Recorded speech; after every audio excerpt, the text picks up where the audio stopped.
저는 제 강의 시간에 더 중요하게 중심을 보고 살펴야 될 사람은 나 자신이라고 생각합니다. 제가 왜 이 부분을 말씀을 드리냐면은 이게 기준이 없으면은 내가 나를 모르는데 넌들 나를 알겠느냐? 그래서 갈등이 생기는데요. 그거는 타인과의 갈등인 거예요. 그죠? 나 말고 여러분들 가까이에 누가 있어요? 제일 가까이 있는 사람 누구예요? 가족이라고 할 수도 있고 더 가까이는 배우자인 거죠. 그죠? 남편이 될 수도 있고 아내가 될 수 있고.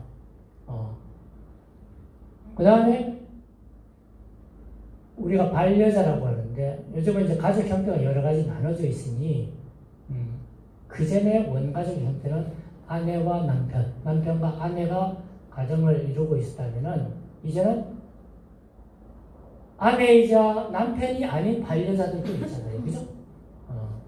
자녀들하고 함께 산다든지 아니면 또 반려동물. 이제는 뭐까지 얘기해요? 반려식물도 얘기한다고요. 반려식물 잘 못 들어봤어요? 알죠? 왜 반려식물이에요? 왜 반려동물이에요? 왜 반려자예요? 가까이 가지는 않고 위로하고 있습니다. 맞아요. 우리 김경실 당진에서 오신 대표님은 가까이에 있고 일단 내 피부치에 있고 그 다음에 중요한 것은 우리가 반려자, 반려식물, 반려동물을 얘기할 때 가장 중요한 포인트는 뭐냐면 정서적 교감이에요.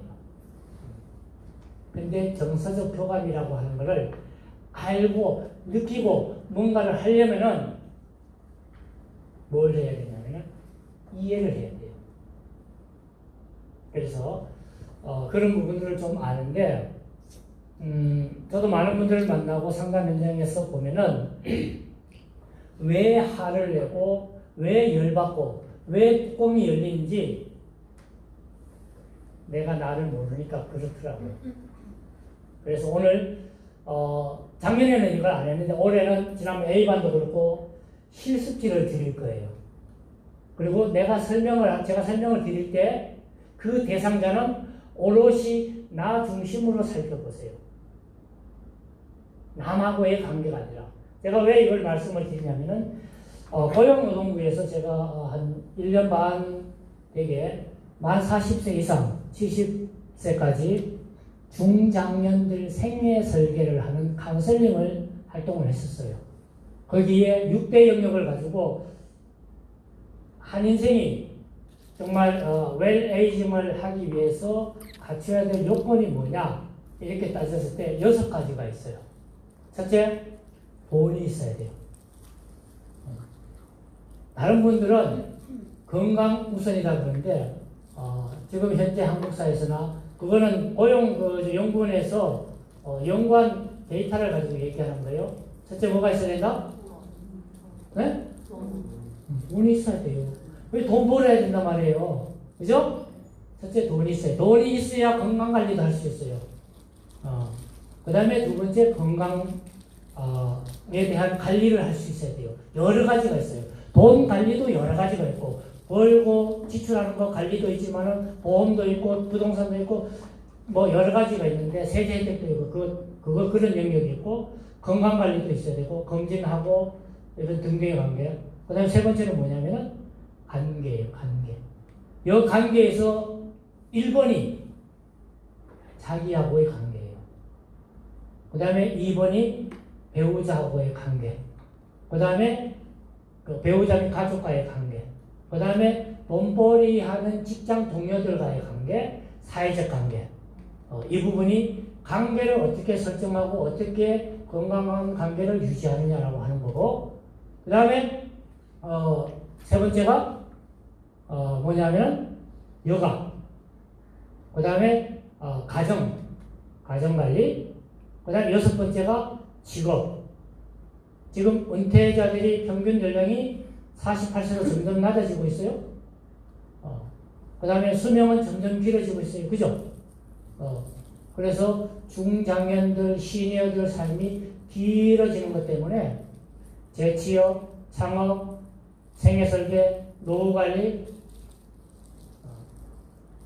이런 부분들이 어떻게 살아왔는지 진단을 하고 내가 앞으로 어떻게 살아가야 될지를 체크하는 카운셀링 역할을 했었는데 제일 먼저 하는 게 뭐냐면은 내가 지금으로부터 몇 살까지 살 수 있느냐 그게 첫 과제였어요. 여러분들은 몇 살까지 사실 것 같아요? 한번 생각해 보신 적이 있나요? 네. 몇 살까지 사실 것 같아요? 저는 80이요. 지금 5학년이에요? 네. 네, 저희 친정도 그렇고 다 이제 단명하는. 오케이. 그래서 이제 병력이라 그러고 네. 지방 내력이라 그러고 또 여러분도 스스로 그러니까 지금 여러분들 자신에게 집중하고 누가 볼 것도 없어요. 제가 설명하는 가운데 그 사람 대상은 여러분들 자신에게 집중하시면 좋겠고 여러분은 외탈일 수도 있고 침탈이 될 수도 있고 그런 얘기 들어봤죠? 네. 젊은 친구들이 얘기하면 이 말을 잘 못 알아들어요. 근데 나는 외탈이다. 왜 갔죠? 어머니 뭐겠죠? 네. 나는 침탈이다. 안 드신 분은 모르거나 아니면 귀찮아서 생각 안 드는 분 안 해요. 둘 다. 생각하셔요. 구분이 안 될 수도 있어요. 어떤 부분은 외탈일 수도 있고 어떤 부분은 침탈일 수도 있는데 나는 저의 내면적인 요소들은 외탈이에요. 어머니를 많이 닮았어요. 그리고 또 아니 모습도 그래요. 저는 사형제인데 형하고 요 셋째하고는 아버지를 모습도 어떻게 나이 먹으면서 점점 뒷모습이 더 닮아가는 거 있죠? 근데 둘째인 저와 막내는 어머니를 많이 닮았다라고 그래요. 그러면은 거기에 병력 또 식습관 여러 가지들이 이제 따라오는데 그런 부분들을 다 살펴야 되고 그 다음에 얼마까지 살 수 있느냐라고 하는 부분들은 자 객관적인 데이터를 가지고 말씀드리면 현재 한국의 평균 수명이 85세, 6세 점점 올라가고 있어요. 그러면은 지금 이제 문제는 치유 산업이 이제 태동하고 발전해 나갈 수밖에 없는 이제 현상도 현실도 또 제가 아는 분이 한 분 오셨네요. 반가워요. 네, 우리 멋쟁이 대표님. 갈 수밖에 치유 산업으로 갈 수밖에 없고 이미 법이 다 그렇게 연결이 지금 되고 있는 부분들이 건강성을 상실하고 있는 심대한 문제가 지금 현재 안고 있어요. 그래서 아프면서 골골하는 시간이 몇 년? 10년. 평균적으로 10년이라고 그래요.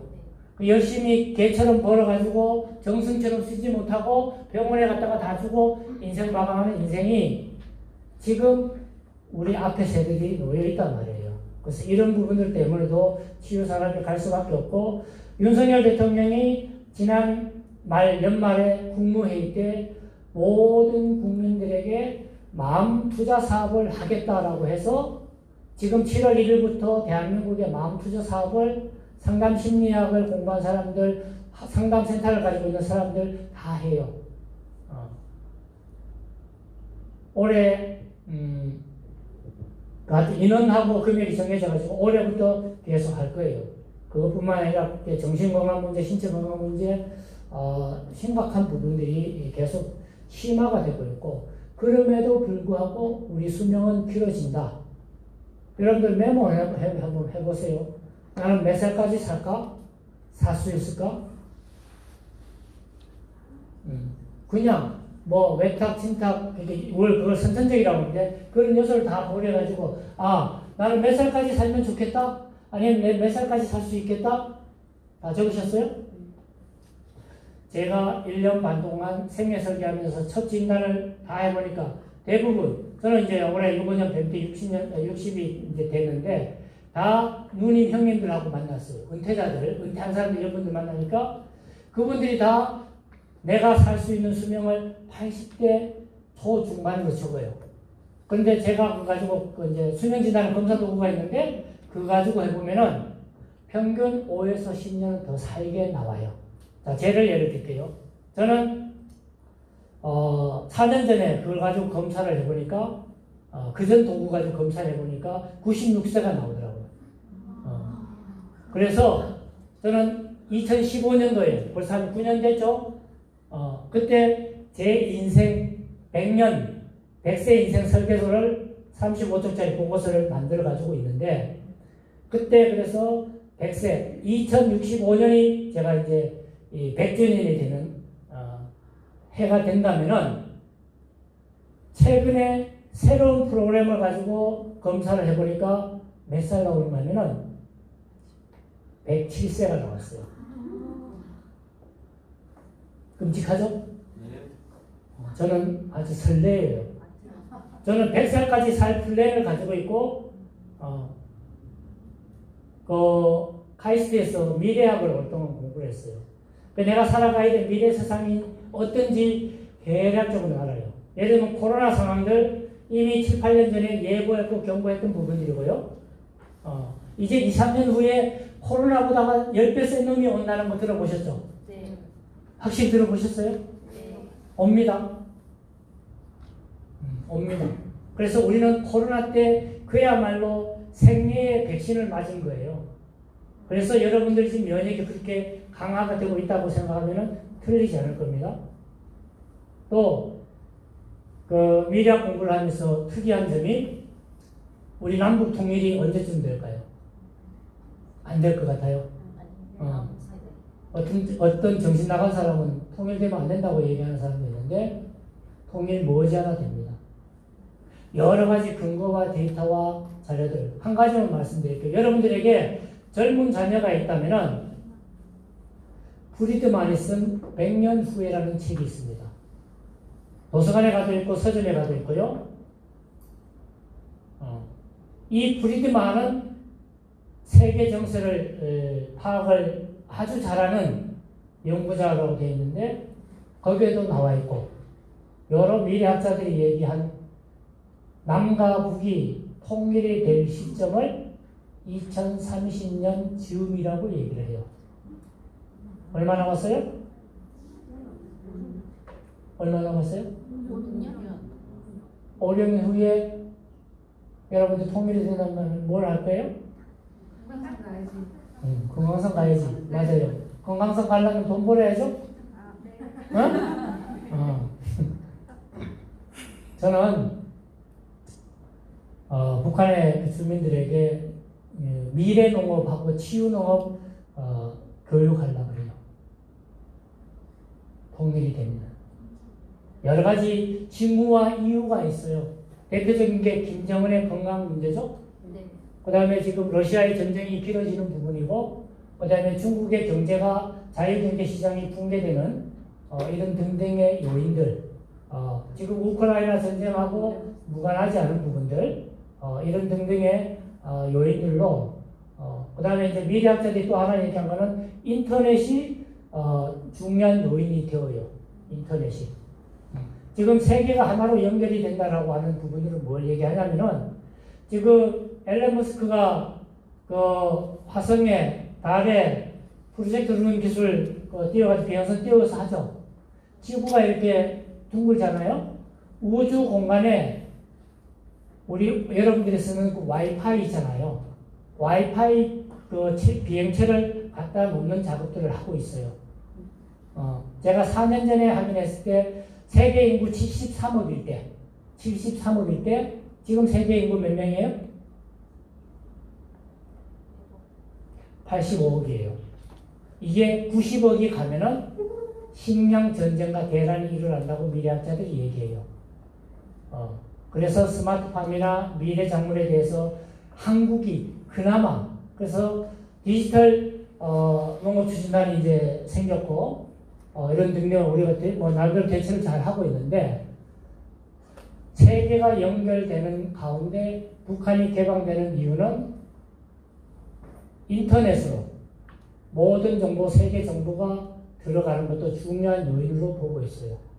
자, 주제를 다시 원점으로 와서, 그래서 여러분들이, 자, 정리하자면은 몇 세까지 살 것인가? 내가 왜 이 시간에 앉아가지고 지금 이렇게 날씨도 좋아졌는데 놀러 가고 공부를 해야 되는지 그 이유와 목적에 대해서 분명하게 인식을 했으면 좋겠다. 아직 인식이 안 된다면 오늘 제가 저 강의를 통해서 자극을 주고 인식을 시켜 드릴 거예요.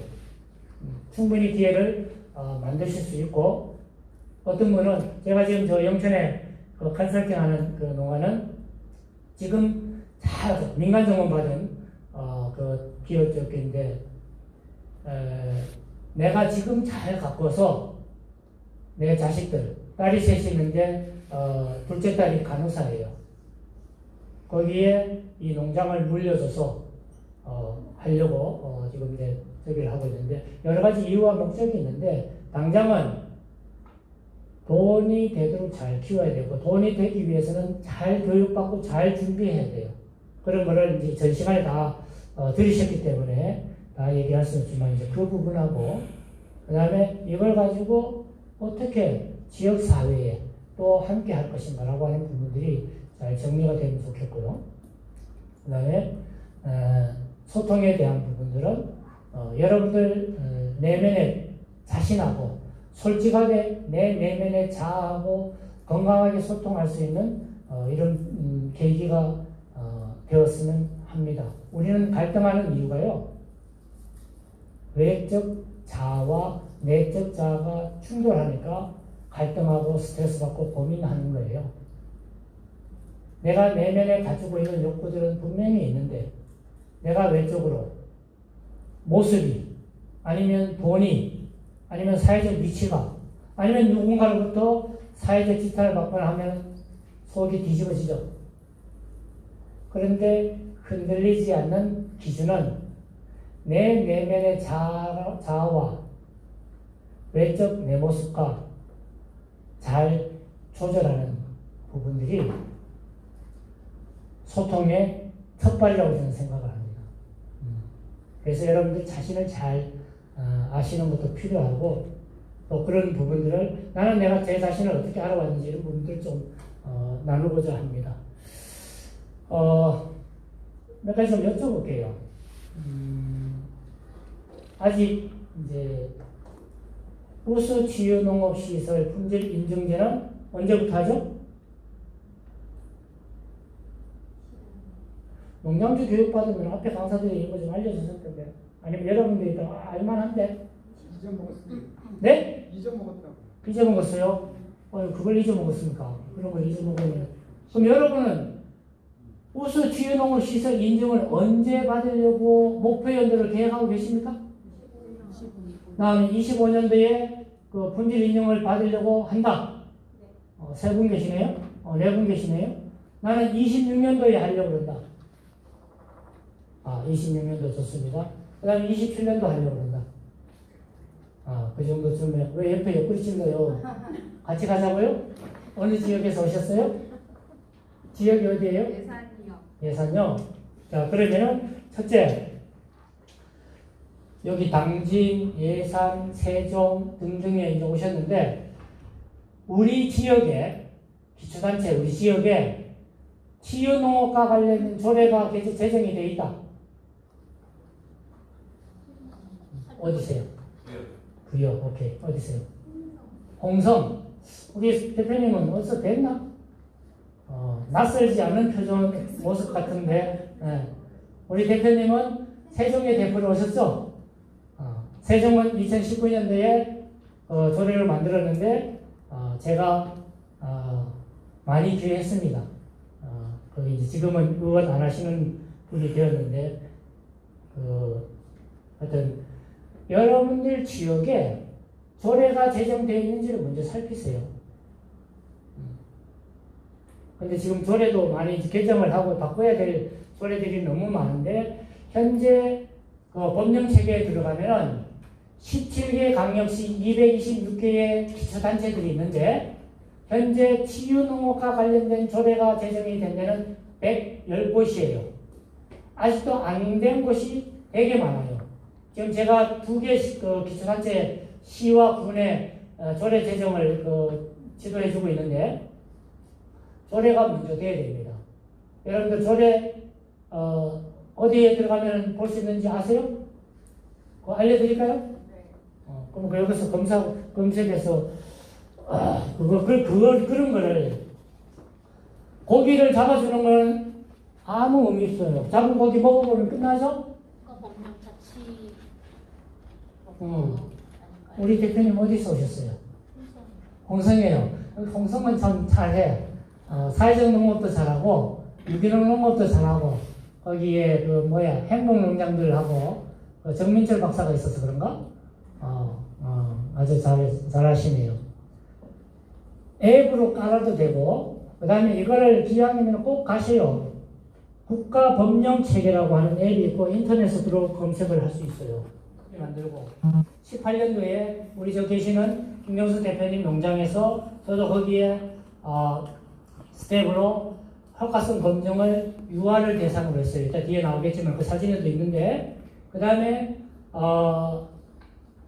그 다음 19년도에는 그 4050 세대 여성들은 갱년기 여성, 남성들은 은퇴자들 대상으로 제가 직접 프로그램을 짜가지고 또 효과성 검증을 하고 20년도에 소방공무원을 대상으로 하려고 하다가 코로나가 와가지고 이동이 전체적으로 통제가 됐죠. 비대면 세상이 되었죠. 그래가지고 그게 완주에 하나 하고 저쪽 강원도 하나 하고 두 군데서 시행을 하고 그 이후부터 이제 이렇게 발전이 되어가는데 20년도에 법이 만들어지고 그때부터 계속했는데 이걸 모르시니까 치유농업은 왜 농민들을 위한 게 아니고 무슨 전문가라고 하는 저 집단들에게만 하느냐라고 하는 불만의 소리가 나오는데 다른 이제 그 자격증도 말씀을 드리겠습니다만 이 자격은 자격을 또 다 얘기하려면 진짜 국가자격기본법이라는 게 있어요. 거기에 기과 전문 자격, 국가 기술 자격, 그 다음에 국가에서 인정하는 민간 공인 자격, 그 다음에 순수 민간 자격 이렇게 네 축으로 나눠져 있어요. 그리고 치유농업은 어디에 있냐? 국가 전문 자격에 되어 있어요. 산업인력공단에서 하는 거는 기능사로부터 기사, 산업기사, 기술사까지 가는 거는 기술 자격이에요. 구분이 되시죠? 의사, 약사, 변호사 이거 다 국가 전문 자격이에요. 뭘로 대별하느냐? 국무의원인 장관 명의로 나오는 것들, 사회복지사 이런 것들 있잖아요. 장관 명의로 나오는 건 국가 자격, 국가 전문 자격이라고 얘기해요. 그리고 이렇게 자격 체계가 되어 있는데 여기에서 그 치유농업사는 국가 전문 자격이에요. 그럼 그 수준을 어떻게 얘기를 하느냐? NCS라고 하는 국가 직무 능력을 국가에서 표준으로 만들어놨어요. 교육부하고 고용노동부하고 교육부에는 여기에 맞춰서 교육시켜라. 그 다음에 여기서 교육시킨 사람들이 여기에 맞도록 직무에 배치해라. 그래서 고용노동부에서 지침을 내려가지고 공공기업이나 공무원이나 일반 업체에 들어갈 때 요즘은 블라인드 채용을 해요. 제가 그 면접관으로도 여러 군데 지금 가고 있는데 그 기준들로 교육시키고 일을 하도록 만들어 놓은 국가 직무 능력 표준이라고 하는데 뒤에 그 책에도 잠깐 나올 거예요. 이제 기본 개념만 여기에 1수준에서 8수준까지 돼 있어요. 이 수준 체계가. 그럼 1수준은 어디냐? 고등학교 졸업한 수준이에요. 고등학교 졸업한 수준. 그래서 고등학교 졸업을 하고 직장으로 바로 들어가죠. 보제교육이니 퀄리티 대학이니 아니면 일학습 병행해가지고 기업에 들어가가지고 기업에서 학교시켜주고 하는 이 체계가 마지막 1수준 체계라면은 3, 4, 5, 6, 7 이렇게 되면 요 수준은 이제 학문적으로는 박사 또 기술 자격에서는 기술사 이런 사람들이 7, 8 수준에 놓여 있고 그러면은 이 2급은 어디에 있냐? 1, 2 지나서 3, 4, 5 요 수준에 나와 있어요. 요 수준에. 요 수준에 학문적으로 학위가 있느냐, 경험이 있느냐, 경력이 되느냐, 자격이 있느냐 이런 사람들을 뽑아서 학문적으로 7개 학문이에요. 7개 학문. 보건학, 복지학, 심리학, 농학 이런 학문들 7개 학문이 묶여져 가지고 2급을 받는 거예요. 그리고 7개 과목, 17개 과제, 34개 소과제 이렇게 나눠져 있어요. 교과목 체계가. 그래서 그걸 가지고 하는데 2급은 여기에 맞춰져 있고 1급은 여기에 맞춰져 있단 말이에요. 그런데 교육 시간이 이래요. 여러분들 몇 시간이에요? 여러분들 150시간이에요. 이 이유가 있는 거예요. 이분들보다가 더 전문 자격을 갖추고 있어야 되고 플러스 직업윤리 뭐 직업윤리는 여기도 시킵니다만은 아까 얘기했지만 경영 파트 농장도 이따 뒤에 얘기했지만은 우수 농장 품질 인증제 평가 요소 4대 요소 있죠? 안 들었어요? 한 140시간 다 배우시는 분들이 이게 답이 나와있는데 오늘 5시 반에 못 끝나겠다 보니까. 자, 경영에 여기에 리더십이 있고 비즈니스 마인드가 있고 이게 이분들을 리드하고 통제를 해야 되는 거예요. 이분들을. 그래서 이 과목이 귀하고 중요하고 잘 배워야 돼요. 그래서 요 자격책에 잠깐 말씀드렸고 그래서 저거 할 때 가장 중요하게 여기는 것이 효과성 검증이다. 그리고 뒤에 이제 거기도 나오는데 그래서 뇌파 검사 이게 이제 제가 효과성 검증하고 할 때 그때는 타액 검사 이게 솜 입에 넣어가지고 물고 있다가 해가지고 하는 타액 검사를 했고 그다음에 뇌파 검사 이렇게 했는데 그 제가 쓴 것 중에 뇌파 검사라고 있어요. 검사기도 좀 싸고 이런 것들 그거 해보니까 효과가 되게 좋아요. 그래서 제가 정책 도입할 때 이것도 검사 도구로 충분히 가능하다 그래가지고 거기 농진청에 반영이 돼가지고 그런 것들 그래서 신체 검사 그 다음에 심리 검사 또 생물학 검사 저는 또 프로그램 할 때 염도 특정 검사도 해요. 노인네들 하면 조금 표현이 적절하지 않은 거죠. 그래서 어르신들을 프로그램을 해보면은 염도가 굉장히 낮아요. 기본 수치가 7이라고 얘기를 하거든요. 근데 염도 수치가 4, 5에 머물러 있어요. 이 수준은 어느 수준이냐면은 암 환자가 암 수술하고 내실에서 그 회복식을 먹고 이럴 때 염도가 3이래요. 3. 그러니까 면역 체계가 무너지는 거예요. 그래서 이런 부분들을 우리가 여러분들이 공부해서도 알아야지만 상식적으로 잘 알아야 돼요. 더 포괄적인 거는 제가 바뀌었군요. 자연치유 상담센터라고 있는데 자연치유라고 하는 개념을 이제 좀 알면 좋은데 그거는 이제 생략을 하고 그래서 효과성 검증이라는 게 그렇게 중요하고 앞으로 그게 되어야 이전에 다른 분 영역들하고 차별화가 되어요. 차별화가 되고 치유산업은 지금 현재 법으로 7대 영역으로 지금 정책화되고 있어요. 뒤에서 설명해 드릴 거예요. 거기에는 없는 슬라이드를 제가 준비해서 설명을 드릴 텐데 7대 영역이 산업화되고 있어요. 그 중에 가장 리드하는 정책이 치유농업 정책이에요. 그래서 여러분들은 기회가 많은 거고 그 다음에 아까 치료와 치유 얘기했는데 자, 이 개념 앞에 박동금 교수님이나 뭐 훌륭한 분들이 많아가지고 설명을 해줬을 텐데 치유 개념에 대해서 치료는 뭐예요?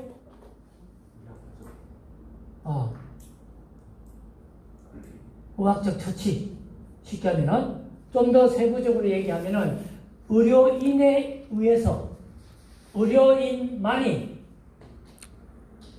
병, 수술, 시술, 약물, 기타 처방으로 아픈 병리를 낫게 하는 게 치료예요.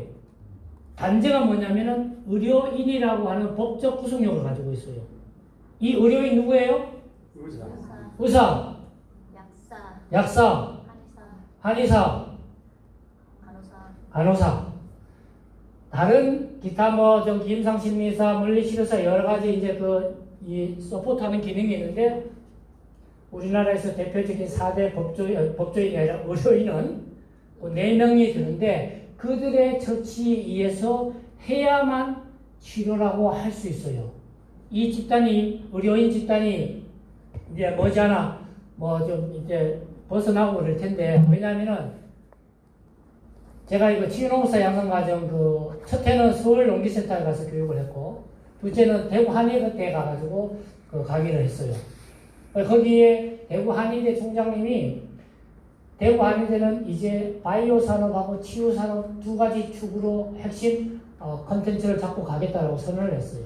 그래가지고 치유 산업학과가 만들어진 거예요.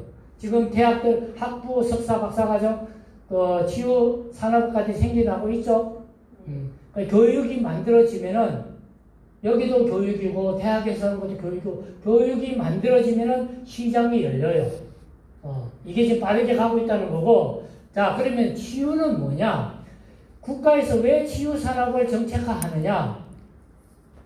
예방적 활동을 해야 되겠다. 이제 의료인들은 예방적 의료, 예방적 처치 이런 표현을 써요.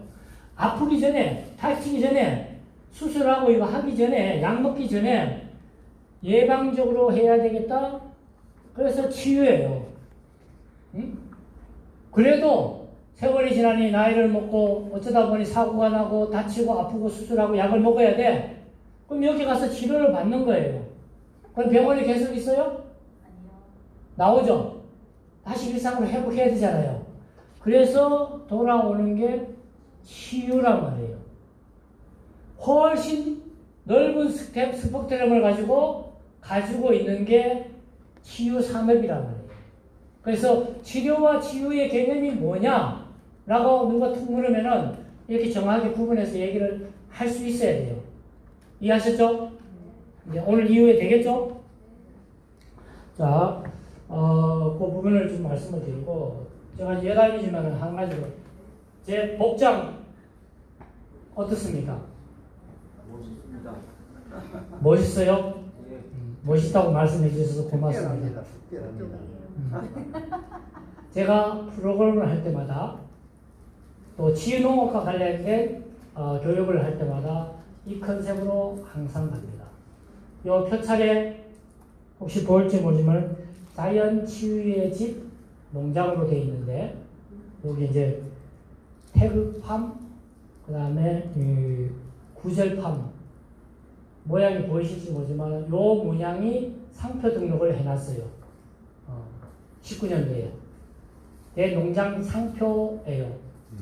여러분들 농장 브랜드 가치를 높이기 위해서 상표 등록 해놓은 게 있나요? 하실 계획 있나요? 상표 등록하세요. 어떻게 하는 방법 가르쳐 줄까요? 네. 여러분들 돈 그거 하려면 4, 500만 원, 많게는 6, 700만 원 들여야 상표 등록 하나 할 수 있어요. 여러분들 지역에 IP 센터라고 있어요. 지식센터라고 얘기를 하죠. 지역에 세종에도 있지요. 저 지원에 있어요.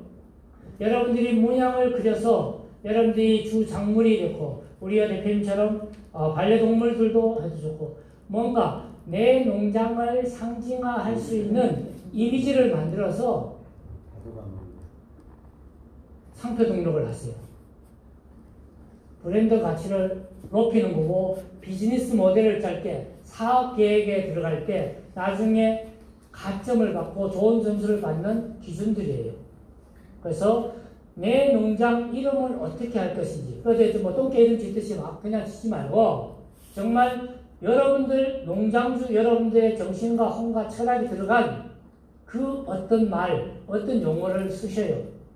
저는 자연치유의 집 농장이고 상담센터도 자연치유 상담센터고 자연치유라고 하는 것을 과학으로 논문으로 여러 곳에서 증명된 걸 가지고 써요. 오늘 이 시간에 뭐 자연치유를 얘기할 수는 없지만은 대표적인 게 전체 원리와 인체 원리의 조화로움이 자연치유예요. 또 미국 하버드대 앤드루 와일 교수가 쓴 자연치유라는 책을 한번 보셔요. 여러분들 권장 교수입니다. 그는 하버드대 의사예요. 수십 년 의료인으로 살아오면서 제가 읽었을 때 제가 이해하는 것은 의사로서 양심 고백서예요.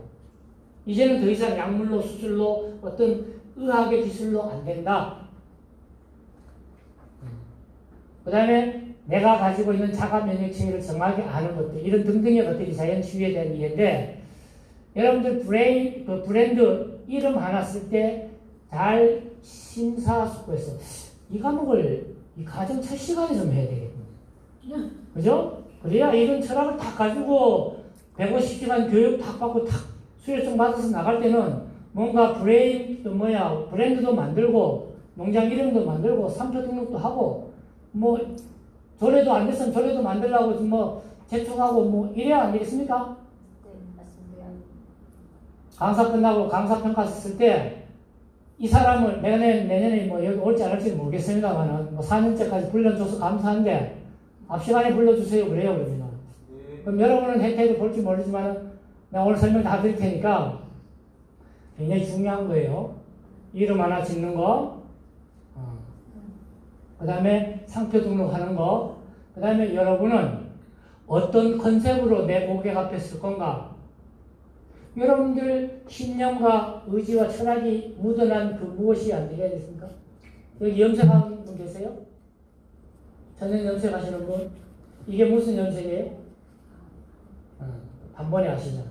이게 기술이란 말이에요. 이거 제주도에서 감 염색한 거 제가 사가지고 벌써 한 10여 년 됐는데 이런 프로그램을 할 때는 항상 이 모자를 제가 쓰고 가요. 네? 아, 그래요? 아, 그럼 제가 잘 구매한 거죠. 정말 마음에 들어요, 저는. 이게. 나하고도 잘 맞는 것 같고. 그 다음에 이 앞치마 어디 건지 아세요? 어디 거요? 시장표? 시장표라고요. 브랜드가 딱 찍혔는데 안 보입니까? 그거는 라벨만 갖다가 박음질한 것 같은데. 제가 그 정도 양심 없지는 않습니다. 아니요, 농촌진흥청에서요. 아니, 그렇지 않아요. 이거 컨셉이 있어요. 우리 김원수 대표님 아시죠? 네, 저희 그 농장 프로그램 할 때 그 다 앞치마 하더라고요. 2018년. 2018년도에 5세에서 7세 유아부들 그리고 양육자 부모들을 프로그램 할 때 그때 우리 그 강사진들에게 줬던 유니폼이에요. 저는 이걸 귀하게 빨고 닦고 항상 이거를 갖추고 다녀요. 그래서 제가 이제 뭐 계속 이 시간에 이용할 때 이걸 갖추고 와서 한 거는 제가 멋있기도 하지만은 농담입니다. 여러분들이 여러분들 나름대로 컨셉을 가지라는 말씀을 드리고 싶어요. 그게 중절모가 되었던 또 저기 가서 할 때 텃밭에 가서 할 때는 우리가 또 저기 19년도에 그 4050 세대 세종 시민들하고 프로그램 할 때 그때 제가 프로그램 직접 설계해가지고 헛가스분들 직접 했었어요. 그때 밀짚 모자에다가 그 조합코 달아가지고 우리 프로그램 하는 사람들 다 쓰고 있는데 저 그거 아주 나가서 할 때 밖에서는 그거 쓰고 하고 있어요.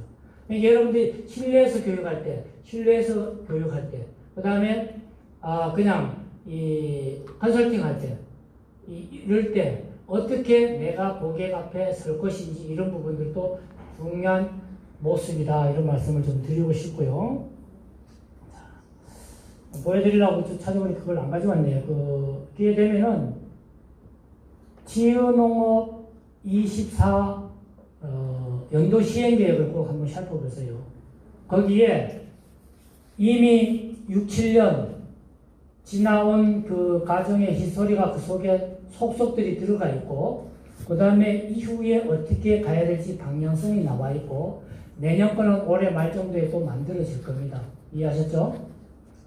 제가 이렇게 열심히 하다 보니까 국가 공공기관인 정책평가협회라는 데서 치유농업 치유산업 발전본부를 만들어가지고 거기에 본부장을 해주세요 그래가지고 제가 올해 7월 1일부터 여기 본부장을 하고 있습니다. 국회 의원들하고 올해 11월 달에 이제 포럼도 할 건데 한국형 통합치유 프로그램에 대한 부분들을 정책 논의를 할 거예요. 그래서 제가 치유농업을 넘어서 치유산업을 얘기를 하는 거고 이제 뭐 제가 이제 이론적으로 얘기할 부분들은 교재에 다 있고 저도 영동면 예양이라는 곳에서 농사도 짓고 벼농사 1년 했는데 수지가 안 맞아가지고 1년 농사 짓고 우렁이 농법으로 1년 720평 벼농사를 지어보니 1년 딱 짓고 매상되고 나니까 나락 40kg 내 푸대가 남더라고요.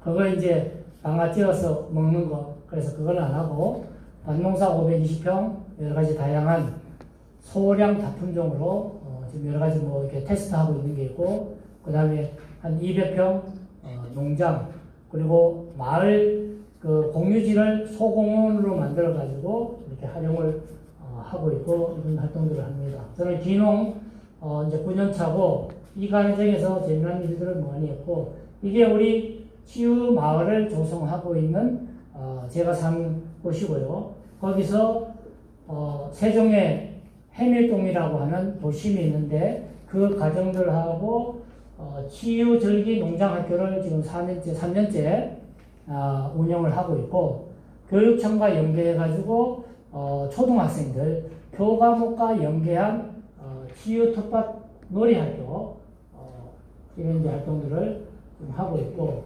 이거는 이제 동네 어르신들 숲요가 여기가 이제 제 농장 앞에 마을 유휴지였는데 3억 5천 받아가지고 소공원으로 조성해가지고 이런 프로그램을 이제 활동을 하고 있고 이거는 이제 교재에 있으니까 제가 이제 이렇게 했던 치유농업 분야와 관련해가지고 해왔던 부분들이라면 책도 한번 써봤고 또 그래서 요게 이제 18년도 6월달에 우리 저 계시는 김경수 대표님 농장에서 요 모습으로 활동을 해오고 농장에서의 모습은 항상 이 모습입니다.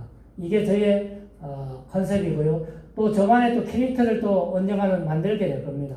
그런 부분들도 여러분들도 있었으면 좋겠다라고 하는 거고 이게 계획하고 준비했던 것보다가 효과가 너무 좋아서 다 끝나고 나서 농지청에서 별도로 가족 치유 상담을 좀 해달라고 해가지고 세 가정을 여기에 참여했던 세 가정을 모시고 가족 프로그램을 가족 집단 상담을 새로 했었어요. 그래서 농촌에 세종에 계시는 젊은 엄마들이 얼마나 힘들고 아프고 어려운지를 비로소 그때 깨달았고 세종시가 젊은 도시라고 하지만 그 가족 속살의 고통을 볼 수가 있었어요.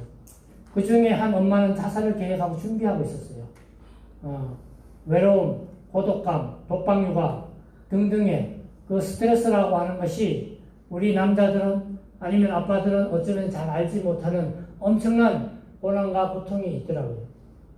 그래서 그런 과정을 겪으면서 그 이후에 뒤에 나오나 요거는 그래서 별도로 교육청에서 학부모하고 유아 맞춤형 프로그램을 해달라고 해서 이거 했는데 여기도 만나보니 심각해요.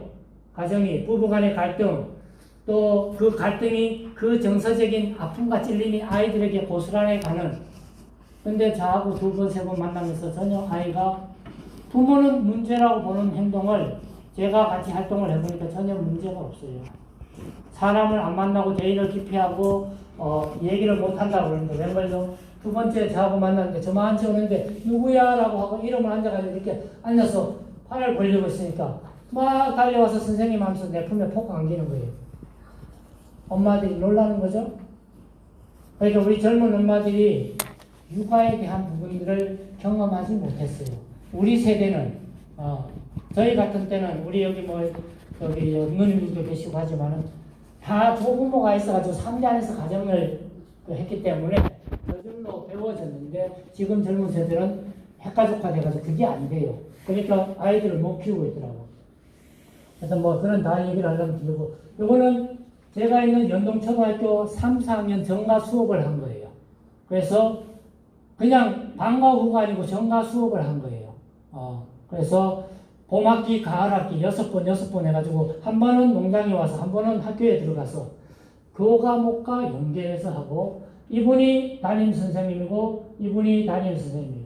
담임 선생님은 인솔에서 와서 안전조치만 하면 돼요. 우리 스태프들이 다 교육을 하는 거죠. 너무 좋아하는 거예요. 한 두 번, 세 번 하고 제일 먼저 나타나는 변화가 식당에 밥이 잔반이 안 난다는 거. 이게 6월 달에 했는데 좀 덥고 이렇게 했는데 애들이 이 앞에 이제 텃밭을 나눠줘가지고 거기서 뒤에 나오나? 텃밭을 나눠주고 여기에 텃밭 디자인을 하는 거예요. 그래서 3명, 4명 짝을 맞춰줘가지고 너희들이 그리고 싶은 디자인을 그림으로 그려서 이 미술 수업인 거예요. 미술 수업.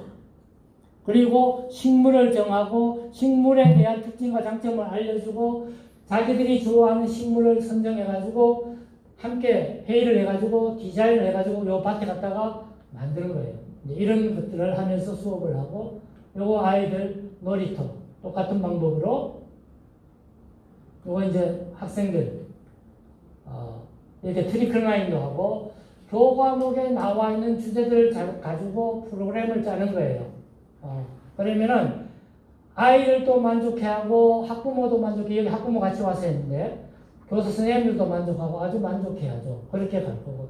그 다음에 그 도시민들 농사 지은 거 1년에 2번, 봄에 한 번, 가을에 한 번 팜파티 하는 거예요. 팜파티. 그럼 이건 뭐냐? 사회적 가치를 높이는 거예요. 도심의 사람들이 세종이 좋다 해가지고 다 이 사회에 와서 사는데 누가 누군지를 잘 몰라. 근데 여기 와서 보니까 우리 동네 사는 분이네? 우리 자녀 같은 학부모네? 그런 공동체 공간, 소통의 공간이 되는 거예요. 그래서 농사 지은 것도 하고 반찬 하나씩 가져와가지고 이렇게 팜파티 하면서 소통하는 거. 왜 저녁 늦게까지 딱지치기, 투어놀이, 전통놀이 하는 거예요. 그러면서 애들이 더 친밀해지고 이런 활동들을 해갖고 요게 이제 19년도에 했던 4050 세대. 요 열심히 사진 찍는 사람이 농지청의 연구원이에요. 이제 그 데이터 내는 것 때문에. 요거는 다문화가자. 요거는 요양시설의 치매 어르신들.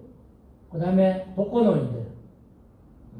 요 검사가 제가 주로 쓰는 맥파 검사예요. 맥파.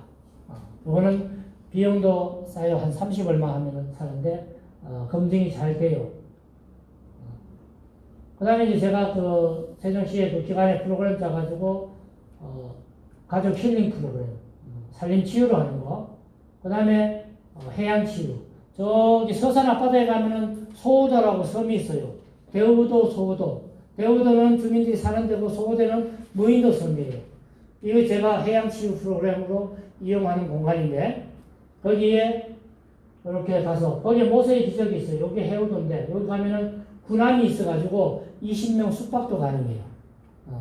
그래서 해양 치유, 살림 치유, 또 뒤에 얘기했지만 정원 치유 이런 것들이 이제 확대가 되고 있다.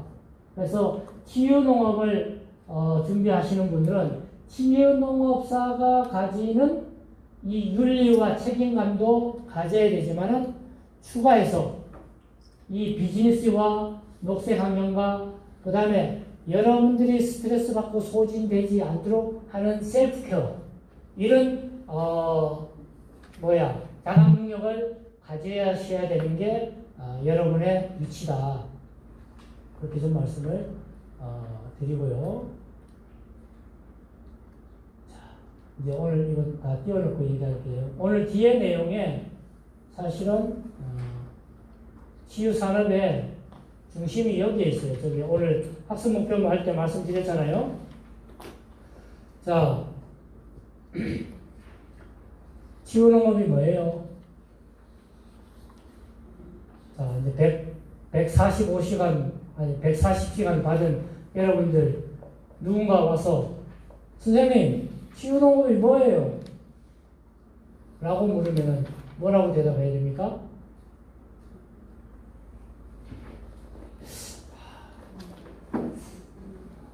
제가 앞에 강사님들을 탓하고 싶진 않지만은 여러분들 교육 끝날 때는 툭 건드리면은 자동적으로 나와 있는데 국민의 건강 회복 및 유지 증진을 도모하기 위하여 이루어지는 다양한 농업 농촌 자원의 활용과 이와 관련한 활동을 통해 사회적 또는 경제적 부가가치를 창출하는 산업을 말한다.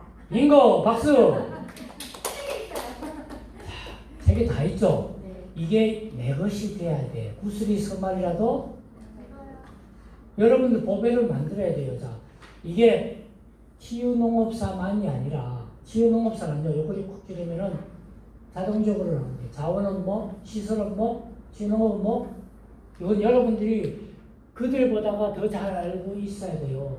자, 다시 한번 읊어볼게요. 치유농업이란 국민의 건강을 첫째 뭐? 자, 단어 하나하나를 여러분들 굉장히 의미 있게 보세요. 거기에 굉장히 중요한 여러분들이 분명하게 농장주로서 철학으로 가지고 계셔야 되는 거예요. 자, 몇 쪽에 있어요? 153쪽. 자, 153쪽 한번 펴보세요. 뭐 제 과목이 아닙니다만 이거는 선행학습이 다 된 거예요. 그래서 제가 질문을 아까 드린다고 했잖아요. 자, 첫째, 대상이 누구예요? 자, 국민이에요. 모든 국민이에요. 앞에 전 시간에 얘기했던 거 이해되시죠? 국민들의 무엇을? 건강을 어떻게? 유지하고 증진, 거기 세 가지가 있어요. 그 의미를 잘 알아야 돼요. 자, 첫째, 회복, 회복해야 돼. 두 번째, 유지, 증진해야 돼. 세 번째, 유지. 유지해야 돼요. 이거 의미를 여러분들이 인식하고 있어야 돼요. 요거 지금 거기에 나와 있는 거는 치유농업법의 용어 정의에 딱 나와 있는 거예요. 그 다음에 아까 제가 이거 치료와 치유 이거 설명했던 거는 치유농업을 연구할 때 용어 가이드북이라고 대한민국의 국어학자, 그 다음에 기관, 모든 언어학자들이 연구해가지고 정리해놓은 그래서 치유농업은 어그로 힐링으로 영문을 만들고 치유와 치료가 어떻게 다른지를 여러분들 이거 아주 기초적인 부분인데 농사로 아시죠? 네. 그 다음에 치유농업온이라고 하는 포털 그 사이트가 오픈된 거 아시죠? 네. 올해 5월달에 거기에 들어가면 자료집에 찾으면 있어요. 치유농업 용어 가이드라고 얇은 책이 있어요. 그거 다운로드 받아가 출력해가지고 읽으세요. 그래야 그 속에서 여러분들 자신감이 나오고 그 속에서 여러분들 철학이 나오고 그 속에서 여러분들 신념이 나와요. 누군가 얘기를 할 때 자신 있게 해야 되고 나중에 이 2급, 1급 치유농업사들 여러분들이 그 채용해가지고 쓸 수 있어요. 법으로 채용하도록 돼 있어요. 앞으로 가요. 그렇게. 지금은 이런데 치유농업센터라든지 농업진흥기관이 이런데 우선 채용하도록 돼 있고 여기는 아직 채용이 안 돼가지고 도시농업관리사가 지금 그 프로그램 진행하더라고요. 그래서 이 정확히 알려드리면 다시 모든 국민을 대상으로 건강에 있어서 지금 회복이 1번이에요. 그만큼 떨어져 있다는 거예요. 평균보다가 건강해야 되는데 저 세대별로 건강들이 다 떨어져 있다는 게 문제예요. 요즘 의료기관에서 젊은 뇌출혈, 젊은 심장마비 이런 거 들어보셨어요? 도심에 가면 심각해요. 지금 20대, 30대들이 갑자기 쓰러지고 갑자기 심장마비 와가지고 그것도 제가 다른 과목 강의할 때는 그 원인들을 쭉 얘기를 해요. 대표적인 게 빅공해예요. 빅공해. 24시간 해키고 지금 임신 출산 안 되고 하는데 이게 지대한 영향을 미쳐요.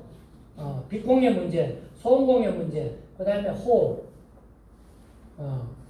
지금 서울 도심에 조금 차 많고 이럴 때 가면은 공기질이 어떤 정도냐 하면은 흡연실, 공공기관에 가면 흡연실 만들어 놨잖아요. 그 20평짜리 컨테이너 가지고 거기에 20대 젊은 청년 20명이 들어가서 담배를 피우고 있는 환경하고 똑같은 게 서울 도심의 환경이에요.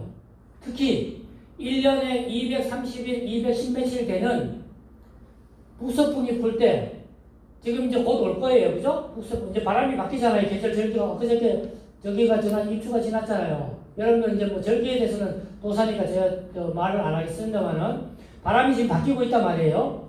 그리고 이제 찬바람 불면은 북서풍이 내려와요. 그럼 그때부터 이제 미세가 먼지가 와요. 그 다음에 5월까지. 그래서 이게 우리나라 지금 저쪽 인천부터 해가지고 이렇게 내려오고 태백산맥 줄기 넘어오는 공기가 질이 좀 좋아요. 여기도 세종 충청권도 굉장히 안 좋은 곳 중에 하나예요. 그런 미세먼지들 때문에 그 초미세먼지들이 우리 호흡을 통해 가지고 들어가 가지고 뇌에 막히고 심장에 막히고 혈관에 막히고 또 콜레스테롤, 혈관 이런 등등의 영향을 미치니까 이걸 하는 건데 그래서 1차 목적이 회복이에요. 회복. 그 다음에 건강한 사람도 더 높여야 된다. 증진이에요. 그 다음에 이게 됐을 때 어떻게 유지가 되는 거예요. 자, 요거에 대한 단어에 대한 개념과 의미를 정확히 이해를 하실 필요가 있다라고 저는 여러분들하고 똑같은 농장주로서 말씀을 드립니다. 그래야 떳떳하고 당당하게 얘기할 수 있고요. 그 다음에 그 뒤에 나와 있는 대목. 농촌의 다양한 농촌의 자원. 여러 가지가 있죠? 식물, 동물, 야생초 등등등. 농산물, 마을 등등 모든 자원, 농촌에서 가지고 있는 모든 자원을 활용해서 하는 활동인데 그게 궁극적으로 뭐가 돼야 된다?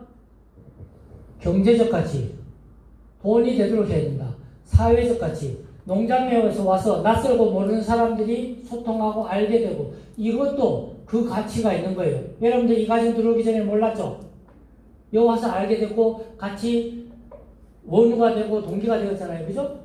그래서 회장님 이 과정 끝나고 나서 수료증 한 장도 대단히 중요하겠지만은 여러분들 이 귀한 인맥들 놓지 말고 계속 소통하고 만들어가고 뭔가를 요구하고 주장하세요. 그래서 그 다음에 더 중요한 거 제일 마지막 단어 활동으로 돼 있어요? 산업으로 돼 있어요? 산업으로 돼 있죠. 그게 농진청에서 우리 연구진들이 똑똑하게 머리를 잘 쓴 거예요. 잘 쓴 거. 제가 한국형 통합치유 프로그램 지금 개발을 위해서 설계를 하고 있는데 이것만 말씀드릴게요. 치유농업 영역이 몇 개 영역이에요? 자, 이게 다 연결이 되고 융합이 되었을 때 이걸 가지고 산업이라고 그래요. 치유산업이라고 그래요. 치유농업은 치유농업 범주에서 농촌 범주 내에서 활동하는 산업이라면은 국가 차원에서 하는 것은 이 7대 영역이 다 연결이 되었을 때 산업, 치유산업이라고 얘기를 하는 거예요. 자, 왜 그러냐? 제가 연구하는 자료 여기에 보면은 이 7대 영역에 대해서 정리적 목적을 다 정리해서 딱 구분해서 보면은 목적이 다 어디 있냐? 핵심 목적이 모든 대상이 목적과 기본 개념이 있는데 기본 개념을 좀 더 달리 하지만은 목적은 국민의 건강 증진과 삶의 향상, 국민의 건강 증진과 복지 향상, 또 국민의 이 신체적, 정신적, 사회적 건강성 회복 대상이 모든 국민의 건강에 맞춰져 있다라고 하는 게 이 7대 영역의 공통적인 목적이에요. 그 다음에 이 부분들을 농촌자원, 산림자원, 해양자원, 도시농업, 도시농업과 치유농업 개념 이해하고 계시나요? 핵심적인 차이가 뭐죠? 우리 여기 도시농업사 선생님 가셨네요? 공간이 다른 거예요. 공간이. 이것도 개념을 딱 잡고 계셔야 돼요. 도시농업하고 치유농업하고 뭐가 달라? 도시라고 하는 공간과 농촌이라고 하는 공간이 다르다는 거예요. 어디에? 국토교통법에. 도시는 뭐예요? 동단위로 되어 있는 게 도시예요. 동단위로. 농촌은 면 단위가 농촌이에요. 그럼 행정부에게 기농기촌, 제가 농림축부에 지금 현장 밀착형 기농 닥터로도 활동하고 있는데 기농기촌 이거 이제 상담을 해주면은 이 개념을 알아야 내가 농촌에서 농촌으로 가는 거는 기농이가 기농 아니에요.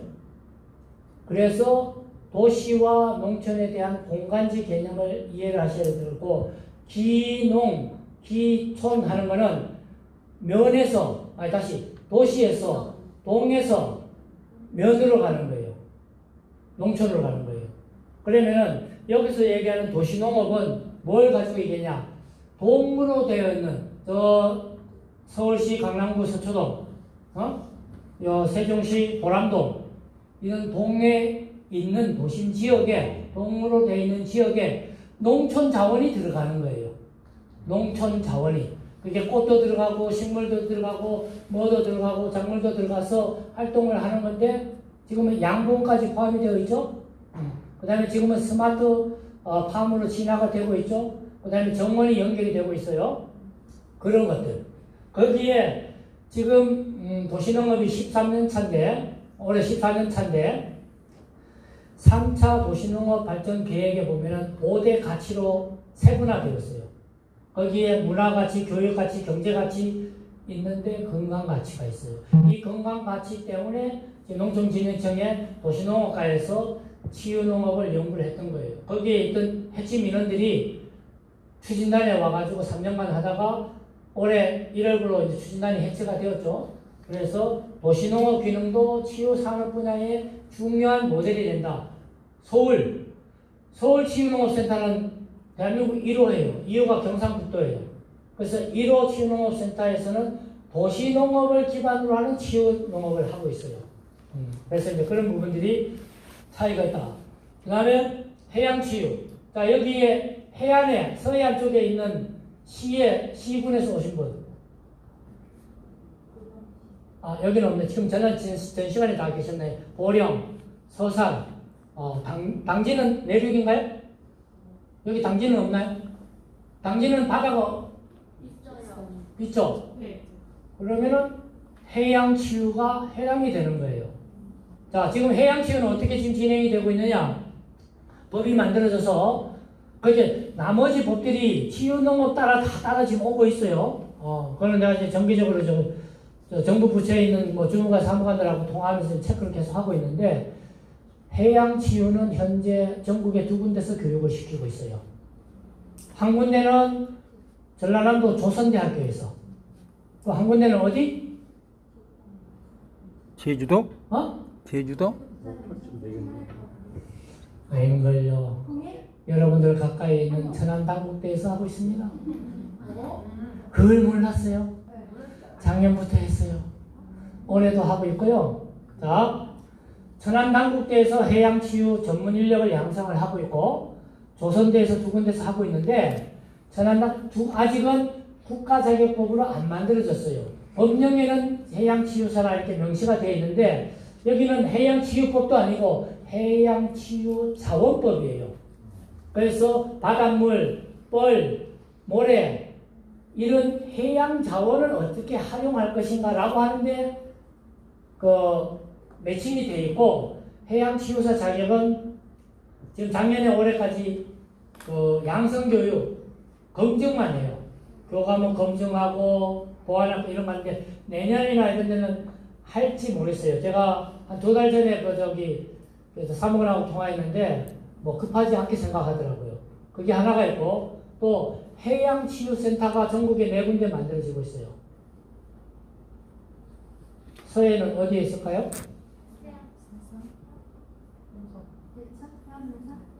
태안.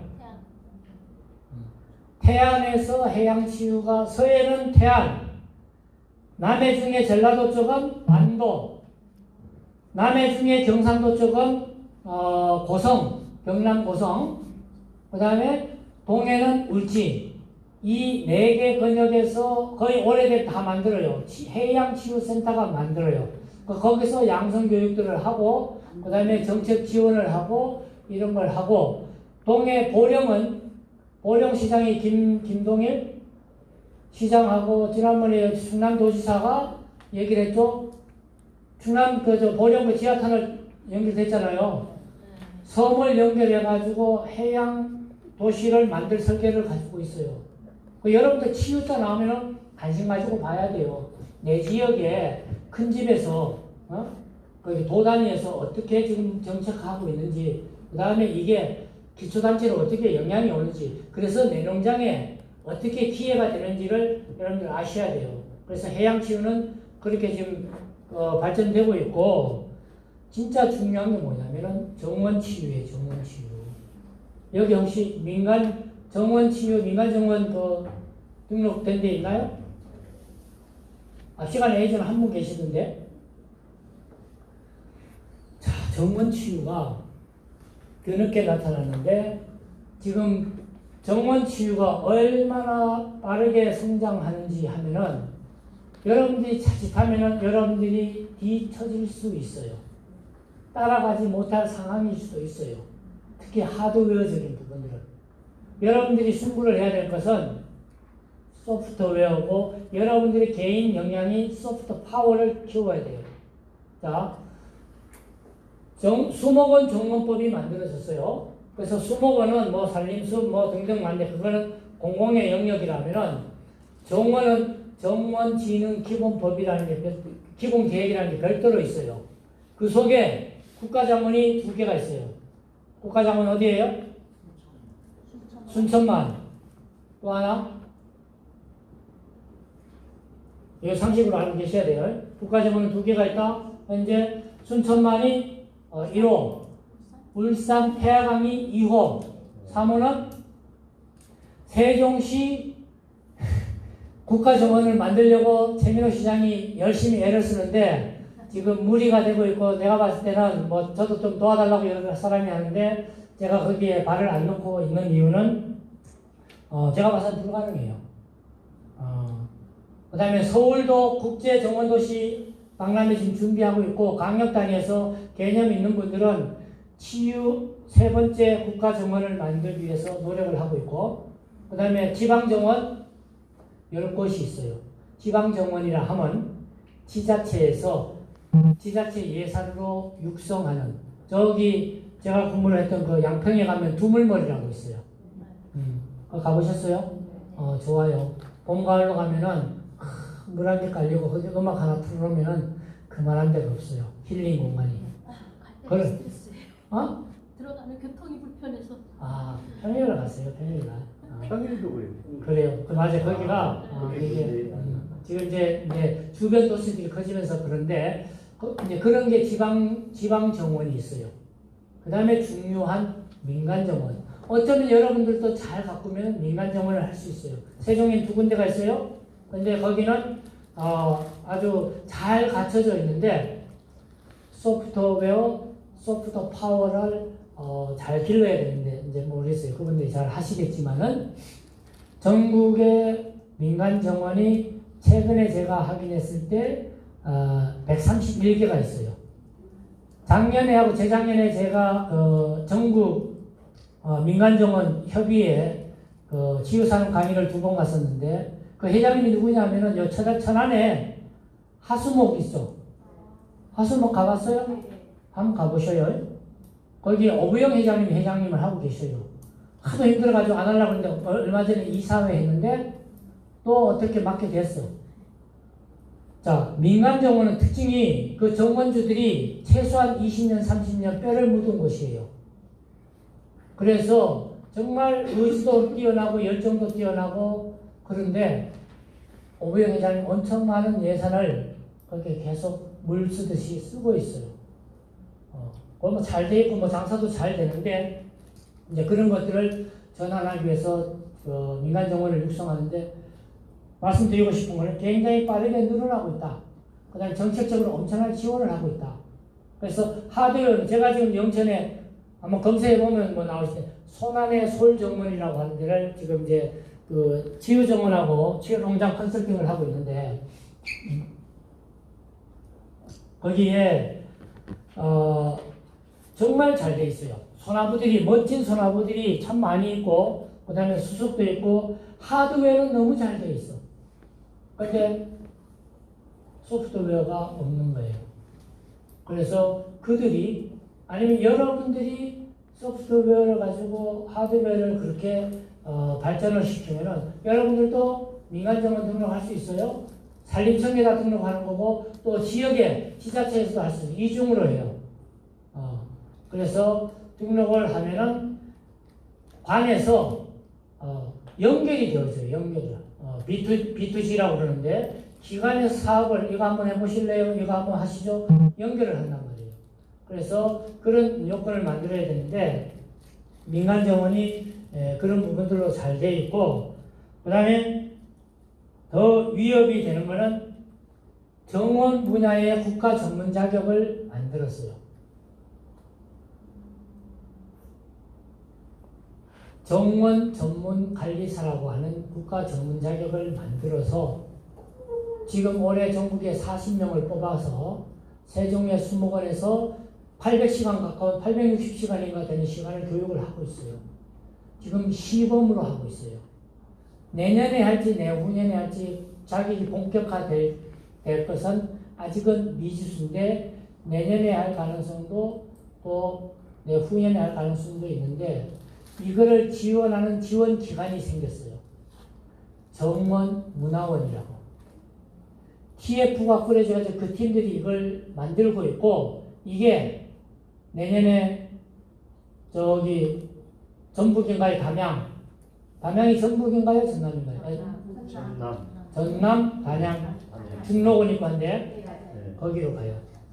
올해 하반기로 가려고 하는데 거기 시설이 완공이 늦어져 가지고 가는데 걔들이 우리로 말하면 치유농업확산센터, 도단위로 있는 치유농업센터 이런 것들을 하는데 굉장히 고도화되어 있어요. 제가 깜짝 놀랐는데 이게 지난 8월 20일 날 제가 받은 한국형 정원 치유 프로그램 안내서.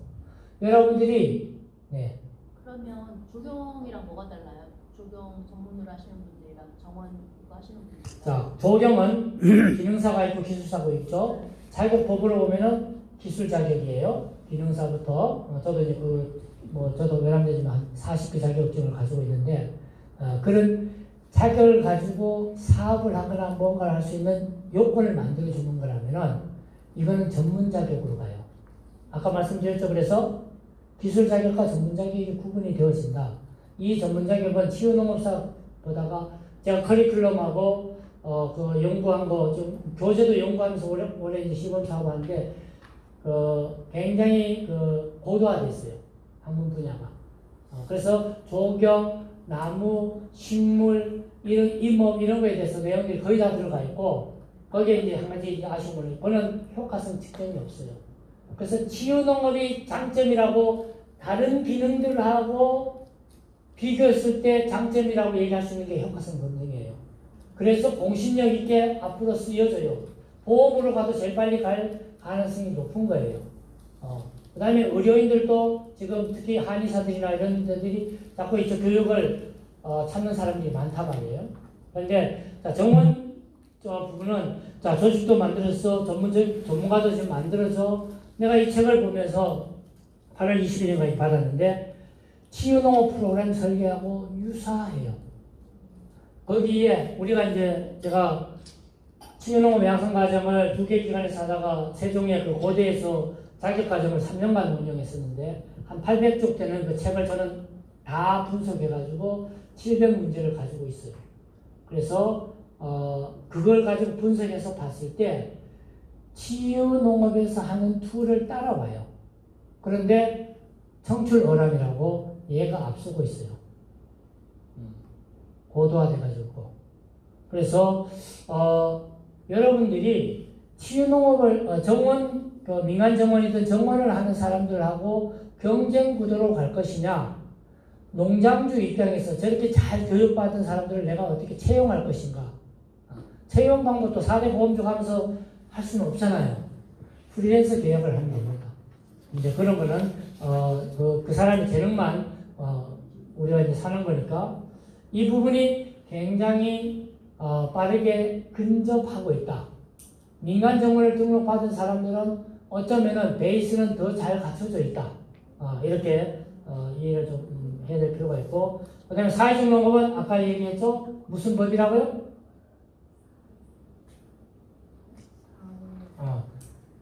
나와야 되는데 아직은 안 나오거든요. 잘 적어놓고 자꾸 읊으세요. 여러분들은 오늘 교육받고 가서 여러분들 배우자나 자녀들에게 오늘 교육받은 거를 설명을 해주세요. 그래야 이 기억에 자리를 잡습니다. 농촌경제사회서비스 법이 되면서 거기에 거기도 사회적 경제적 효과를 가지고 목적을 가지고 있어요. 사회적 경제 공동체를 만들어서 하는데 여기서 돌봄농장, 돌봄공동체, 치유농업하고 유사한 거예요. 기능이 다를 거지. 그래서 그런 부분들이 있고 이거 교육 시켜가지고 지금 현재 기준으로 17시간 교육을 이수를 해야 돼요. 돌봄농장을 하든 돌봄공동체를 하든 그리고 내년에 그런 준비가 돼 있어야 1년에 5천만 원, 공동체는 6천만 원 지원을 받아서 마중물을 할 수가 있어요. 그리고 지역의 네트워크하고 연결을 하면은 이 부분도 농촌 면 지역에 계신다 하면은 아주 좋은 저기가 될 것이고, 그 다음에 마지막으로 여러분들에게 기회가 줄 수 있는 이 부분들이 지금 웰니스 관광이라고 표현되어지고 얘기하던 것들이 치유관광 산업으로 법이 만들어지고 있어요. 작년 11월 달에 치유산업 그 정책 포럼을 했어요. 그때 문화체육 융합 관광과장이 와가지고 저 개념을 인식을 하고 완전히 바꿔야 되겠다라고 얘기하고 갔는데 훨씬 빠르게 지금 법을 만들고 있어요. 지금 현재 의안이라고 그러는데 법이 다 만들어져 가지고 초안이 다 만들어져 가지고 지금 인큐베이팅 시키고 있어요. 배현진 의원이라고 국민의힘의 대표위원도 했던 그분이 대표 발의하고 국민의힘 국회의원 18분이 법을 만들어 가지고 논의하고 있어요. 올해 안에 되거나 내년 초에는 될 거예요. 그러면 정식 명칭이 치유관광산업법이에요. 그 법도 우리 치유농업과 유사하게 만들어지는데 비즈니스 측면에서는 제일 큰 시장이에요. 제일 그런 시간 있었으면 좋겠습니다. 시간 가는 줄 모르고 떠들었네요. 미안합니다. 자, 지금 5분이니까 네. 15분까지 쉴게요. 네, 감사합니다. 네, 사령청이 나와가지고 이거는 민간 정원 등록된 사람들에게 다 지급이 되었어요. 이거 제가 그러면 아직 저희는 발매하고 나오지는 않았어요. 팜플렛 받을 수는 없어요? 네네, 팜플렛은 없더라고요. 자료 검색해봐도 없어. 저는 교재를 저기에서 받았는데 기관에서. 스님 저 질문이 있는데요. 얼마 전에 정호배 민간정원에 갔다 왔거든요.